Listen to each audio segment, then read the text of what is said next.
வர்றதுக்கு முன்னாடி இருந்தே அமௌண்ட்லேயே இருக்காங்களே அப்படின்னு இருந்துச்சு. சரி ஓகே, ஆல்ரெடி என் ஃப்ரெண்டு படிச்சிருக்காளே, நல்ல ஐடியா தான் சொல்லியிருக்கா, நல்ல ஒரு இன்ஸ்டியூட் தான்லாம் ரிவ்யூ கொடுத்துருக்கா, ஸோ அதனால நம்மளும் அப்படியே விட்டுறலாமே அப்படிங்கிற ஒரு இதில் தான் நான் அப்படியே விட்டாச்சு. ஆகஸ்ட்ல எனக்கு ஒரு ஐடியா வருது. ஓகேங்களா, ஆகஸ்ட்ல வந்து ஓகே இதுக்கப்புறம் நம்ம இந்த இன்ஸ்டியூட்ல படிக்க வேண்டாம் அப்படின்னு எனக்கு ஒரு ஐடியா வருது. ஆகஸ்ட்ல இருந்து நான் வெயிட் பண்றேன், அந்த ஃபேக்கல்ட்டி பிளஸ் அந்த ஓனர் கிட்ட நான் பேசணும் அப்படின்னு நான் வந்து வெயிட் பண்றேன். ஏன்னா ஈவினிங் 4 o'clock மேலே நான் போயிடுவேன். ஓகேங்களா, ஏன்னா எனக்கு டிராவலிங்கே 2 hours. அப்போ நான் வீட்டுக்கு போக 7 அந்த மாதிரி ஆயிரும் டிராஃபிக்லாம் ஆகும்போது.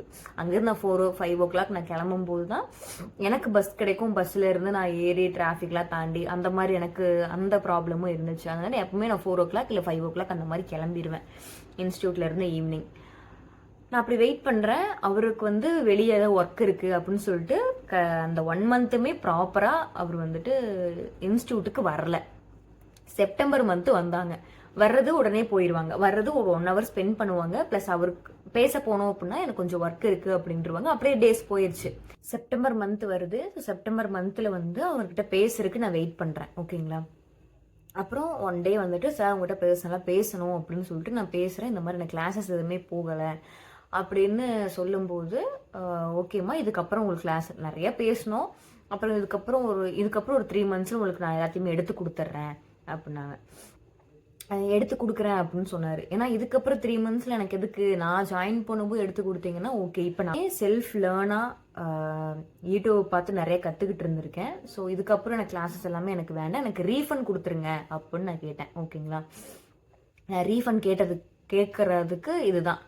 ஓகே, ஏன்னா அவங்க சைட்லேருந்து என்ன கிடைச்சிச்சு அப்படின்னா அந்த புக்ஸ் கொடுத்துருக்காங்க, ப்ளஸ் ரெக்கார்டட் செக்ஷன் கொடுத்தாங்க. ஓகேங்களா, ப்ளஸ் அவங்க ஒரு 5 குவான்ஸ் அண்ட் ரீசனிங்ல ஒரு 10 டாபிக்ஸ் எடுத்து கொடுத்துருக்காங்க.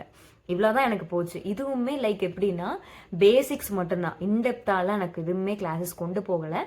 எப்படின்னா எஸ்எஸ்சி லெவலில் எப்படி இருக்கும், பேசிக்ஸ் மட்டும்தான் இருக்கும். ஓகேங்களா, பேங்கிங்ல தான் ரொம்ப இன்டெப்தா நம்ம படிக்க வேண்டிய கான்செப்ட்ஸ் எல்லாம் நிறைய இருக்கு. பட் பேசிக்ஸ் இருந்தாலே எஸ்எஸ்சிக்கு ஓகே. அவங்க வே ஆஃப் டீச்சிங்கும் பிளஸ் அவங்க கொடுத்த புக்ஸ்ல இருக்க எக்ஸசைஸோடதும் ரெக்கார்டட்ல இருக்கிறதும் எல்லாமே ஒன்லி எஸ்எஸ்சி லெவல்ல தான் இருந்துச்சு. லேட்டரா தான் எனக்கு தெரிஞ்சிச்சு ஒன்லி நம்ம வந்து பேசிக்லயே இன்னும் பேசிக்ல தான் நம்ம வந்து படிச்சுட்டு இருந்திருக்கோம் அப்படின்னு. ஏன்னா நம்ம யூடியூப்ல பார்க்கும்போது தெரிஞ்சிச்சு கொஸ்டினோட லெவலு, எக்ஸாமோட டஃப்னஸ் இதெல்லாம் தெரிய வரும்போது தான் நான் வந்து டைரக்டா போய் பேசிட்டேன். இதுக்கப்புறமும் இது கண்டினியூஸ் தான் ஆக போகுது, நான் வேஸ்டா 18K நான் பே பண்ணி நான் படிக்கிறதுக்கு இங்க வரல. ஏன்னா இந்த இவ்வளோ மந்த்ஸுமே நான் வந்து லைக் ஒரு 8 monthsமே நான் வந்து வேஸ்ட் தான் பண்ணியிருக்கேன் அப்படின்னு நான் சொல்லிட்டேன். அதுக்கப்புறம் இல்லை நாங்கள் ரீஃபண்ட்லாம் கொடுக்க முடியாது, வேணும்னா உங்களுக்கு 3 months கிளாஸ் வந்து நான் எடுத்து கொடுக்குறேன் அப்படின்னாங்க. இதுக்கப்புறம் 3 months அப்படிங்கும்போது இதுக்கப்புறமும் எகெயின் டிலே தான் கிளாஸஸ் ஆக போகுது. அது எனக்கு தெரிஞ்சிருச்சு. எனக்கு இதுக்கப்புறம் கிளாஸ் எல்லாம் வேணாம் சார், எனக்கு வந்து ரீஃபண்ட் மட்டும் கொடுத்துருங்க அப்படின்னு சொல்லிட்டு இந்த ப்ராப்ளம் வந்து இப்போ வரைக்கும் போயிட்டு இருக்கு. ஓகேங்களா, ஸோ இதுதான் நான் ஃபேஸ் பண்ண இஷ்யூஸ். இதுலேருந்து நீங்கள் என்ன கற்றுக்கணும் அப்படின்னா, ஒரு நார்மலாக ஒரு இன்ஸ்டியூட்ல போயிட்டு நீங்கள் ஜாயின் பண்ணணும் அப்படின்னா ஒரு டெமோ செக்ஷன் கேளுங்க ஃபர்ஸ்ட் ஆஃப் ஆல். ஓகேங்களா, டெமோ செக்ஷன் கேளுங்க. அதுக்கப்புறம் அமௌண்ட் வந்து அவங்க எகெயின் அண்ட் எகெயின் கேட்டுட்டே இருக்காங்களான்னு பாருங்க. அப்படி கேட்டுட்டே இருக்காங்கன்னா அவங்களோட மைண்டு வந்து ஒன்லி மணி மைண்டடா மட்டும்தான் இருக்காங்க அப்படின்னு நீங்க திங்க் பண்ணிக்கோங்க. ஓகேங்களா, ஏன்னா உங்களை பத்தி உங்களுக்கு கவலை இல்லை, நீங்க கொடுக்க போற காசை வச்சுதான் கவலை. ஓகேங்களா, அண்ட் தேர்ட் ஒன் வந்து நீங்க என்ன அனலைஸ் பண்ணணும்னா எக்ஸாம் பேட்டர்ன் அந்த மாதிரி இருக்கும். நீங்க எந்த அளவுக்கு என்ன கைட் பண்ண போறீங்க, கிளாஸஸ் எல்லாம் எப்படி போக போகுது, அண்ட் ஷெடியூல்ல எந்த மாதிரி போட்டிருக்காங்க, பேட்ச்ல எத்தனை பேர், இது எல்லாத்தையுமே கரெக்டாக கேட்டுட்டு நீங்க அதுக்கப்புறம் ஜாயின் பண்ணுங்க. ஓகேங்களா, ஏன் அப்படி சொல்றேன்னா இது எதுவுமே நான் கேட்காம நான் ஜாயின் பண்ணி இவ்வளோ நாளுமே டேஸை வேஸ்ட் பண்ணி மணியை இது ஸ்பெண்ட் பண்ணி எல்லாமே வேஸ்ட் ஆகிருந்திருக்கு. அதனால லேட்டராக தான் எனக்கு புரிய வந்திருக்கு.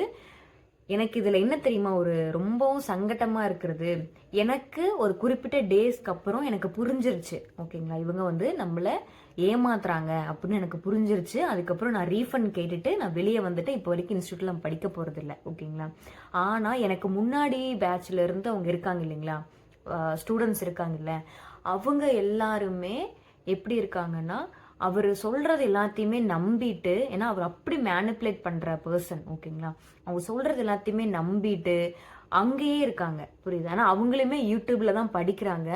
பட் ஏன் அவங்க வந்துட்டு இவ்வளோ மணி ஸ்பெண்ட் பண்ணி ஒரு யூஸே இல்லாத இடத்துல அவங்க ஏன் இருக்காங்க அப்படிங்கிறது எனக்கு புரியல. ஓகே, அது அவங்களோட இஷ்டம். பட் எனக்கு அது வந்து ரொம்ப சங்கட்டமாக இருந்துச்சு. ஸோ அதுதான் உங்ககிட்ட நான் ஷேர் பண்ணணும்னு நினச்சேன். அந்த மாதிரி நீங்கள் இருக்கீங்க அப்படின்னா தயவு செஞ்சு வெளியே வந்துருங்க. ஏன்னா அது வந்து எப்படி சொல்கிறது, எதுவுமே அங்கே பர்ஃபெக்டாக இல்லை, புரியுதுங்களா. அங்கே இருக்கிற ஃப்ரெண்ட்ஸ் ஆகட்டும், லைக் நம்ம ஒரு நார்மலாக ஒரு இன்ஸ்டியூட்டில் போகிறோம் அப்படின்னாலே ஃப்ரெண்ட்ஸ் சர்க்கிள்ஸ் இருக்கும், ஓகேங்களா.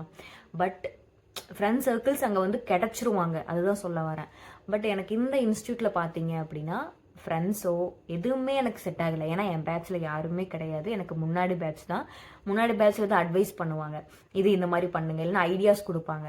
அந்த மாதிரிலாம் எதுவுமே அங்கே வந்து அங்கெல்லாம் எப்படி திங்க் பண்ணாங்கன்னா பீப்புள்ஸ் வந்துட்டு பேங்கிங்கா நீங்கள், நானும் பேங்கிங் தான் அப்படின்னு எப்படி சொல்கிறது, பேங்கிங் நம்ம ஐடியாஸ் கொடுத்து ஷேர் பண்ணிக்குவோம் இல்லைங்களா. ஆனால் அங்கே இருக்கவங்க என்ன பண்ணாங்க அப்படின்னா ஓகே பேங்கிங், ஐயோ என் கூட நீ ஒரு போட்டி போடுற கால் வந்துட்டாங்களே, இவங்களை வந்து எப்படி இருந்தாலுமே நம்ம டவுன் பண்ணணுமே அப்படிங்கிற லெவலில் வந்துட்டு அவங்களோட மைண்ட் எல்லாமே இருந்துச்சு. ஸோ அதனால் சொல்கிறேன், நீங்கள் ஒரு இன்ஸ்டியூட் ஜாயின் பண்ணுறீங்கன்னா அங்களோட என்விரான்மெண்ட்டை பாருங்கள், அங்கே இருக்கிற பீப்புள்ஸை பாருங்கள். ஏன்னா அவங்க தான் உங்களை வந்து சேர்ந்து படித்தா இன்னுமே இம்ப்ரூவ்மெண்ட்ஸ் நிறையா இருக்கும். பட் அங்கே இன்ஸ்டியூட்டில் அப்படி கிடையவே கிடையாது. உங்களுக்கு தெரிஞ்ச ஐடியாஸ் நீங்கள் ஷேர் பண்ணுவீங்க, எனக்கு தெரிஞ்ச ஐடியாஸ் நான் ஷேர் பண்ணுவேன். இந்த மாதிரி இருந்துச்சு அப்படின்னா இன்னுமே நம்ம எல்லாருமே சேர்ந்து டெவலப் ஆகும் அப்படிங்கிற ஐடியாவே எனக்கு கிடையாது. பட் நீங்கள் ஒரு இன்ஸ்டியூட்டில் போய் ஜாயின் பண்ணுறீங்க அப்படின்னா இந்த இதில் ரீஃபண்டோட ப்ராப்ளம் வந்து என்னாச்சுன்னு கேட்காதீங்க. அது இப்போ வரைக்குமே போயிட்டுருக்கு. லைக் அவங்க பிஹேவ் பண்ணுறது லைக் ஒரு ப்ரொஃபஷனல் மாதிரியே பிஹேவ் பண்ணுறதில்ல. லைக் வந்து ரொம்ப ஆட்டிடியூட் மாதிரி அவங்க என்ன சைடில் சொல்கிறாங்க அப்படின்னா உங்களுக்கு வந்து நாங்கள் ரெக்கார்டர் கொடுத்தோம், நீங்கள் தான் அது யூஸ் பண்ணலை அப்படிலாம் சொல்கிறாங்க.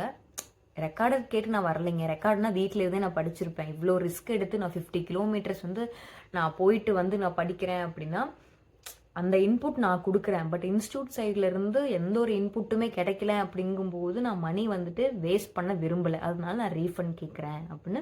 நான் ஃபுல் ரீஃபண்டுமே கேட்கல. ஏன்னா நான் இவ்வளோ டேஸ் வந்து அந்த இன்ஸ்டியூட்டில் படிச்சிருக்கேன் அப்படின்னு சொல்லி நான் ஒரு பார்ட் ஆஃப் அமௌண்ட்டு தான் நான் வந்து கேட்டிருந்தேன், ஓகேங்களா.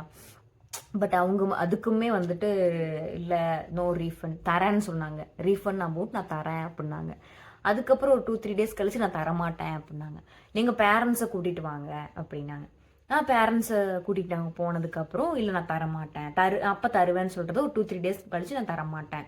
இப்படி மாற்றி மாற்றி மாற்றி மாற்றி பேசி லைக் நம்மளெல்லாம் ரொம்ப அப்படி மைண்டில் ரொம்ப டிஸ்டர்ப் ஆக்கி அந்தளவுக்கு வார்த்தைகள்லாம் அவங்க சைடில் விட்டு ப்ரொஃபஷ்னலாகவே இல்லைங்க. ஒரு இன்ஸ்டியூட் நடத்துகிறவங்க பேசிக்காக இந்த நாலேஜ் எல்லாமே இருக்கணும், ஓகேங்களா. ஒரு ஸ்டூடெண்ட் கிட்ட எப்படி பேசணும், ஸ்டூடெண்டோட பேரண்ட்ஸ் கிட்ட எப்படி பிஹேவ் பண்ணணும் அப்படிங்கிற ஒரு இதே கிடையாம வாய்க்கு வந்ததெல்லாமே பேசி ரொம்ப இது பண்ணிட்டாங்க. ஸோ அதனால் வந்து உங்களால் முடிஞ்சால் நீங்கள் லீகலாக பார்த்துக்கோங்க அப்படின்ட்டாங்க. ஸோ வந்து என்னோட சைடில் வந்து நான் லீகலாக மூவ் பண்ணியிருக்கேன். ஸோ கூடிய சீக்கிரத்தில் அது ஆன்சர் வரும். கண்டிப்பாக அதோட ஆன்சர் வந்து நான் உங்களுக்கு இன்ஃபார்ம் பண்ணுறேன், ஓகேங்களா. ஏன்னா இதுதான் என்னோட சைடில் இருக்க குவரி அப்படின்னு சொல்லலாம். இதில் உங்களுக்கு தெரிஞ்ச ஐடியாஸ் நீங்கள் ஷேர் பண்ணலாம். நீங்கள் இந்த மாதிரி பண்ணியிருக்கலாம், நீங்கள் அப்போவே இன்ஃபார்ம் பண்ணியிருக்கலாம் அப்படின்னு சொல்லிட்டு.